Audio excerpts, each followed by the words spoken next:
नमस्कार sir, good yes. Morning. Good morning. नमस्कार. तर पहिल्यांदा मला तुम्हाला थँक्यू म्हणायचंय. जे सेशन म्हणजे सर मला या सेशनचं कौतुक कसं वाटतंय, की आतापर्यंत मी सेशन अटेंड केले आहेत. पण हा जो तुमचा कंपल्सरी सकाळी 5:30चा जो आहे, जो आपण ब्रह्ममुहूर्त म्हणतो. तर हम्म. यावेळी जे आम्ही अटेंड करतोय ना, ते खरंच खूप स्पेशल आहे. कारण त्यावेळेसचं जे वातावरण आहे, आम्ही समरस म्हणजे मी तरी समरस होऊन गेली आपल्या सेशनमध्ये.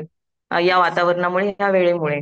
तर या गोष्टीसाठी सर खूप थँक आणि मला असं वाटतं हे जर कंटिन्यू राहिलं, तर ते एक लाईफ टाईम सवय होऊन जाणार, की 5:30 हा आपला उठण्याचा टाइम आणि तो जो दिवस आहे ना सर, तो दिवस खूप छान जातो. ह्या वेळेमुळे मे बी. कारण माझं कसं होतं अगोदर थोडं आळसपणा वगैरे आणि भरपूर मी एक्सक्यूज देत होते स्वतःलाच, की हम्म. आपण म्हणतात आपण स्वतःला नाही फसवू शकत, पण म्हणजे हे होतं. पण सर आता हे जे आपलं फक्त 3 ते 4 दिवसाचं जे कंटिन्युएशन आहे ना, त्यामुळे खरंच सर खूप फरक पडलाय. तर यामुळे मला तुम्हाला थँक्स म्हणावंसं वाटतं.